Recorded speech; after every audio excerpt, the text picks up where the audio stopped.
What's the story, Morning Glory? What's the word, Hummingbird? Thank you so much for clicking on my channel and for joining me for this review of Prison Brides Season 1, Episode 9, What Did You Do? So let's get started with Jessica and Craig. So Craig has just finished serving 10 years. He's been out now for a few months. He's got a job. He's bought a brand new truck. Unfortunately, the issues between Jessica and Craig are financial. Jessica is pregnant. It looks like from the clothes that she was putting up for the baby, it looks like she's expecting a baby boy.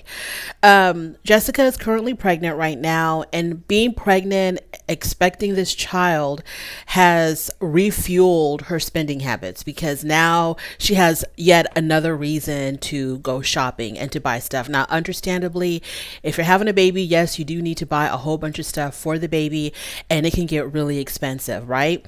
So Craig's issue is not the fact that she's buying stuff for the baby.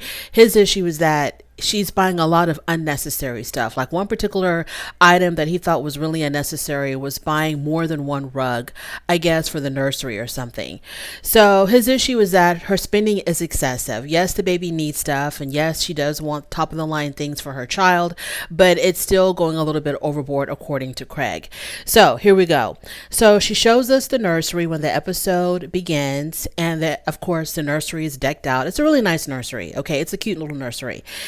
Craig is bothered by her spending habits. So when Jess was showing him the spreadsheet in last week's episode, she wasn't showing him their spreadsheet of their earnings and spending and showing how much money is coming in, how much money is going out every month, the things that they buy, how much things cost. She had this whole Excel spreadsheet that she was showing him. I think it was last week or the week before.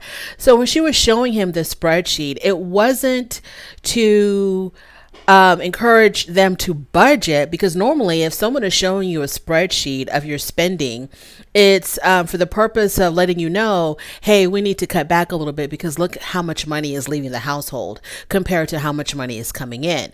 No, I think she showed him that spreadsheet so that he can see what their expenses are compared to their earnings so that he can work more and earn more. I think that's why she was showing him the spreadsheet, because I don't think she had any intentions of cutting back on her spending. I think her expectations was for him to work harder and to make more money. So let's see here. Craig says that, not only is she like a big spender, but she also has expensive taste. Like she has to have the top of the line car seat, the top of the line crib. She's got very expensive taste. Now, when it comes to your child, look, I am not going to begrudge a mom who wants to buy top of the line things for their child, because I totally get it, especially if it's your first child. I get it. If you have the money, which I don't know if these people have the money or not, because I don't know really, like I'm trying to determine, is Craig a penny pincher or is she really like a shopaholic? But in a way, I kind of understand with your first child, you don't want to buy secondhand stuff when it comes to cribs and when it comes to car seats. I'm not saying that I didn't do that. I'm just saying that for every mom, especially a first-time mom, you're wanting the best of everything for your child, because this is a completely new experience for you, and you don't really understand at that point yet that sometimes secondhand stuff is just as good as the brand new stuff. Sometimes the cheaper stuff is just as good as the more expensive stuff. You're just thinking to yourself, oh my God, I'm going to have this beautiful brand new baby. I have to have the best of the best. So his issue with her is that she wants the top of the line stuff, the more expensive stuff, when he feels like she can budget a little bit better. So there's a scene where he's laying in bed and he's on his phone, and she's like in the living room or something, and she calls him to go get the box, because I guess like a whole bunch of new stuff showed up at the house. So all these boxes are outside, and so she tells him, hey Craig, can you go get the boxes for me from outside? And Craig says, oh, you mean the boxes of the stuff that you bought? And then she says, no, the stuff that we bought. And he was like, you mean the stuff that you bought? So he gets up anyway, gets the box. It's a bunch of stuff. I think it's a bunch of stuff for the baby on the nursery. He gets up and opens up the boxes, and there's like yet another rug. And this is where he kind of like has to speak his mind, because I think he holds back his tongue a lot, because Jessica to me is the kind of person where when you call her out on something and she feels like she's being chastised, she's going to spin it around and she's going to start making herself look like the victim, or she's going to talk about, or she's going to make it look like, but I deserve this. Look, all the things that I've done for you. Look how much I've sacrificed. That's exactly what happened. So when he saw that it was yet another rug, he calls her out on her spending and lets her know, look, I think you've just been going a little bit overboard with the shopping. So that's when she starts talking about, well, I sacrificed so much for you, of course, leaving everything behind. I think she's from Australia, leaving everything behind in Australia to come be with you. You were in the whole time that you were in prison, or after she arrived in America, living here in a new country, all by herself, away from family, away from friends, waiting for him to come out of prison. She's done so much for him. So she kind of spins it around like, feel sorry for me too, and I deserve this. And then she says, if I work hard, I want to enjoy the money that I'm earning. And I remember when he was in prison, she was struggling.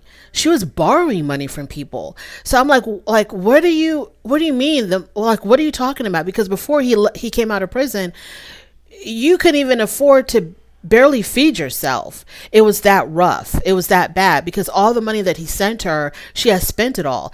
Speaking of the money that he sent her, he talks about how, I sent you $15,000. Now it's all gone, because this was money that he was trying to put away, that he was trusting her with to definitely use for her necessities, but also to make sure that there was going to be enough left in the savings account, so that he can have something, when he came home.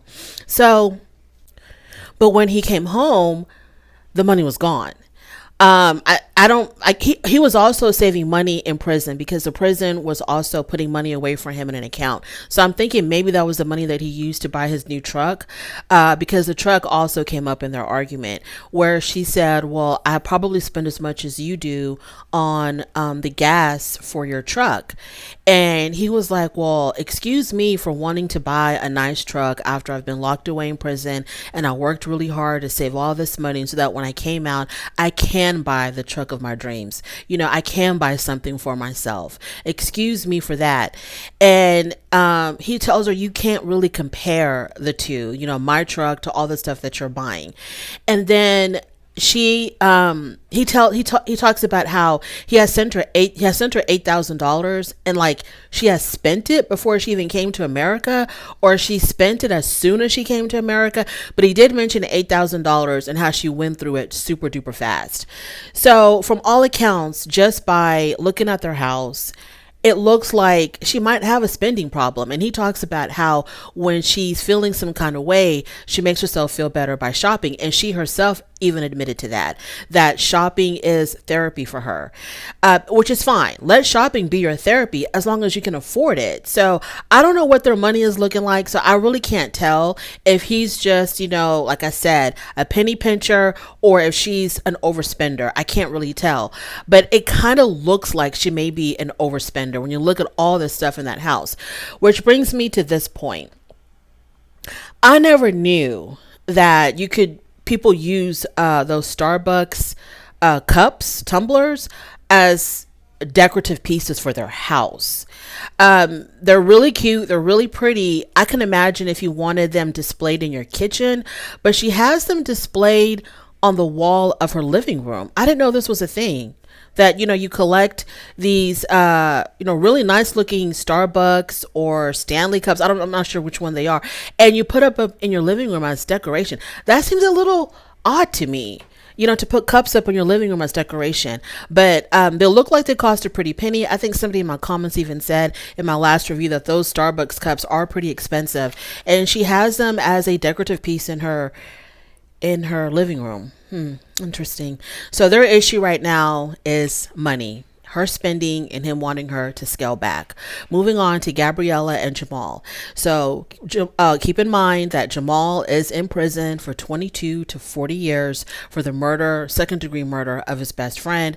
Gabriella has mentioned to us that they are trying to work on overturning his conviction because she believes that Jamal is innocent. So she's just come back home, back to Europe from, I think, St. Louis, after her wedding. Her and Jamal just got married, so she's newly married, and now she's back home. Her sister picked her up from the airport. On their way home from the airport, her sister was Her sister is not happy about. Nobody in her family is happy about the decision that she's made to marry Jamal or to be with Jamal. Period. So her sister, brings it up again. How this is really sad for the family, and Gabriella is like, "Hey, this is my life. Just shut up about it. I made my decision. This is the man that I want to be with." So on their way home, the sister tells her, "Oh, by the way, mom is here." So this really surprised Gabriella that her mom was in town. The mom also is struggling with Gabriella's decision to marry Jamal. Her mom doesn't like it at all. Her mom is a very like a really quiet, gentle type of woman. So she's not going to get all up in her face like the way her sister did. But the mom definitely doesn't like it. So when her sister tells her that, "Hey, mom is here," Gabby automatically gets really nervous to see her mom. So as soon as she comes out of the car, the mom is waiting for them outside. And as soon as she sees Gabriella, she grabs her by the shoulders and she's like, "What did you do? What did you do?" As in, how could you do this? How could you go and marry an inmate, especially an inmate who was convicted of murder? So the sister says that this situation has the ability to split the family, which to me is crazy. It's absolutely crazy because this man isn't even out yet. I mean, it just blows my mind that you'd be willing to give up your relationship with your sister because she's made this decision. And this man is a factor in her life and in y'all's life, but he's in prison. It's not like, he's out and about and you have to see her with him. He's in prison and he's going to be in prison for a while. So anywho, so they go inside and the mother asks her, "How was your wedding?" And so Gabriella starts showing her the pictures and the mom is just like, "I don't understand, Gabriella." She's like, "You don't even know this guy." And she's like, "I do know him. I know him and I love him." Gabriella says, "You don't support me. You just judge me." I don't think her mom is judging her. Maybe her sister is, but I don't think her mom is judging her. And I'm saying this because I'm a parent as well. You don't want, it's painful to see your children making decisions that you think are absolutely not right for them. You feel like this is not worthy of your child. You feel like this could also possibly be dangerous. And, it's like you're struggling with so much. I don't think her mom is judging her. I think her mom is like really, really sad about this whole situation. The guy's in prison. He's in prison for a very long time. Y'all, I don't know if race has anything to do with this. I'm going to assume that it doesn't because it hasn't been mentioned. But just because it hasn't been mentioned, it doesn't mean that it's a factor. I don't know if that's also something that her family is struggling with. The fact that, he's a black man incarcerated in the United States for murder. So they're just trying to understand, how is this like a good decision for my child and for my sister? Like they don't get it at all. So while she's talking to her mom and her sister, Jamal calls and she's talking to him on the phone in front of her mom on speakerphone. And then she tells Jamal, "My mom wants to talk to you, or can you talk to my mom?" So she hands over the phone to her mother, and the mom was really sweet on the phone. Well, when I say she was sweet, she didn't sound angry or pissed off, but she definitely sounded hurt. So she's talking to Jamal, and Jamal is letting the mom know, "I think Gabby is a wonderful person. I'm in love with her. I want to be with her. I want the best for her. I'm going to do right by her." So saying all these things to convince the mom that this is, I'm just a victim of circumstances. There's nothing wrong with me. I'm not a bad person. I really, truly do love your daughter, and I want to take care of her, and I care for her as much as you do. And the mom says that this is very difficult for them, and they're not in a good place. Basically, the mom is like, and this is really hard for the family for us to accept. So after they're done with the phone call, the mom looks at Gabby and she's like, "I'm just worried about you being safe." And Gabby says, "I'm safe. I'm here. Stop crying." So at some point, the mom realizes that, it's just trying to convince her to do otherwise is a lost cause. So the mom is just like, "You know what? I love you. You're my daughter. You're my heart. You're my soul. I'll always be here for you." Because what else can you do? You love your child so much. You're not going to disown them or distance yourself from them because this is your child. But, yeah, I mean, what can you do? Gabby is very steadfast. She's very stubborn, and there's nothing anybody can do. So I'm like, let's just not talk about it. Let's just stop talking about it because no one is going to budge on how they feel. They're not going to be any more accepting of this. She's not going to change her mind. So let's just leave it alone and put a pin in it. The mother tells us in her interview, she says that, well, we'll see how things are going to be in 10 years. She thinks that this is the right decision for her. Let's see where she's at or where they're at in 10 years time. If she's going to be able to be that ride or die kind of wife, for the next 20 years or whatever. So moving on from there, let's talk about Emma and Curtis. So Curtis was given 7 years. I think he was given 7 to 20, I think. But so far, I think he served 7 years for carjacking and firearm possession, I believe. So right now he's up for parole. I think it's already been 7 years and now he's up for parole. Emma is waiting for the parole board's decision. So she's extremely nervous. Curtis tells us that he's also extremely nervous. He says that, he can't eat, he can't sleep, he can't think. And he says that the only thing he really wants to do is just consummate his marriage. Okay. So, that kind of, I don't know. When he said that, that kind of, I was like my ears perked up when he said that because it's almost as if it's like, really? That's all you can think of? I mean, I understand you've been without her for 7 years, but that's really all you can think of right now.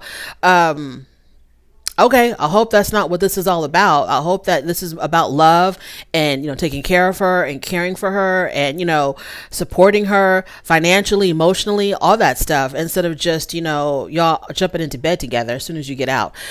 So Curtis finally gets the call from the parole board and he gets his answer and he calls Emma and he tells Emma, make sure that you're sitting down because I got news for you. And luckily the news is good news. He has been paroled. I'm extremely happy that he's been paroled because I'm thinking 7 years is probably enough for carjacking and firearm possession. And plus, I need this show to move along. I need this show to move along. I love the show. I like it. I'm enjoying it. It's a whole lot better than some of the other stuff that I'm watching right now. But I needed to move along. Okay, we already have Michael came home. Okay, we see how that ended. Now we have Joseph is home.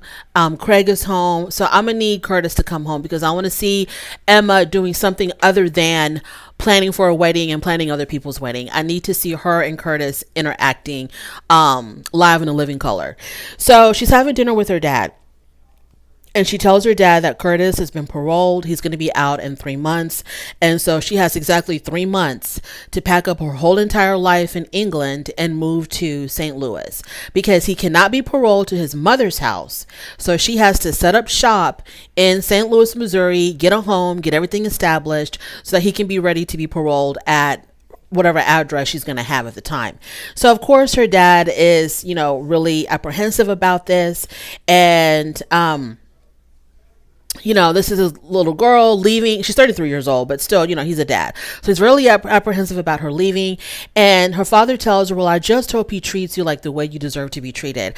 I didn't know this was a loaded statement. I thought he was just letting his daughter know. I hope this ex-felon treats you the way you deserve to be treated. But that was a loaded statement because it just completely derailed Emma. She starts crying. She gets up from the table. She walks away. She talks about how she can't do this right now, but she does come back. And so I guess what he said was in reference to her previous relationship because her answer to her dad was, as long as he's not beating me up, it's a step up. So that was her answer to what her dad said. So I was like, what the hell does that mean? Well, we find out, she tells us that her previous relationship was a very physically abusive relationship and she barely escaped with her life. She said it was so bad that she would have to hide anything that could be used as a weapon in that house. Knives, sticks, bats, whatever that he could possibly put his hands on and use as a weapon. She had to hide all of that stuff. And she showed us pictures of her bruises and that it was a bad relationship. So it's a very abusive relationship. So to her, as long as he's not using me as a punching bag, it's a great relationship. So, she says that when she left that relationship and when she met Curtis was like her therapist. He helped her heal. He helped her get through whatever she was going through at the time after that abusive relationship ended. So, there's like a deep connection, I guess, that she feels between her and Curtis. But, Emma is about to leave, come back to America, and Curtis is about to be paroled. Her father tells her if it doesn't work out, you always have a home here. You can always come back home. We're always going to be here for you. And I'm like, good for you, Dad, because what the hell else can you do? What else can you do as a parent? What the hell else can you do? So personally, I don't have a lot of hope in this situation with Emma and Curtis. I hope that Curtis proves me wrong, but I just don't have a lot of faith in what's going to be happening once he's released from prison. I think that Emma is going to go through what was her name? What's her name? Jamie? What Jamie went through, Jamie from Australia, the one who was with Michael. I think she's going to go through what Savea is going through. I think she's going to go through what, what's her name? Jessica is going through. There's a lot of bumps in the road. So I don't know. Let's talk about Savea and Joseph. So when we see Joseph, he is shopping around for a gallery to exhibit and sell his artwork. He is so serious about his art. Extremely serious about his art. Now, like I said in my previous review, his abstract paintings on the bigger canvases, I have no issues with that. They do look pretty good. I was just not understanding the little postcard of the, I don't know what it is. To me, like Scribble Scrabble, Chicken Scratch, I don't know what it was. The little postcard ones. That's the one that I was kind of like not really understanding. I wish that he would have told us what the art meant.